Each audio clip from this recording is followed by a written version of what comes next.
अस्सलाम वालेकुम स्टूडेंट्स। अब ENG001 का क्विज नंबर 2 हम कर रहे हैं। ये देखिए सबसे पहले क्या दिया है, it's no surprise Ali was tired, तो है एड बीन स्विमिंग। दूसरा है द स्मॉलेस्ट लिंग्विस्टिक, इसका है मॉर्फिम। अब है a literal meaning of word is called डेनोटेशन।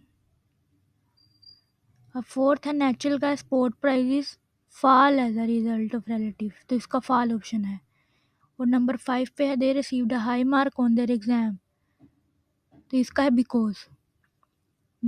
Written language is more restricted than spoken language. अब है 7 वाला time to organize and plan the paper, तो इसका आंसर है हमारा, अभी देखिए 7,000 people died with a matter of of आएगा। फिर the largest most medium communication in Pakistan are television. The root word of disobey is obey. Paid services भी available हैं।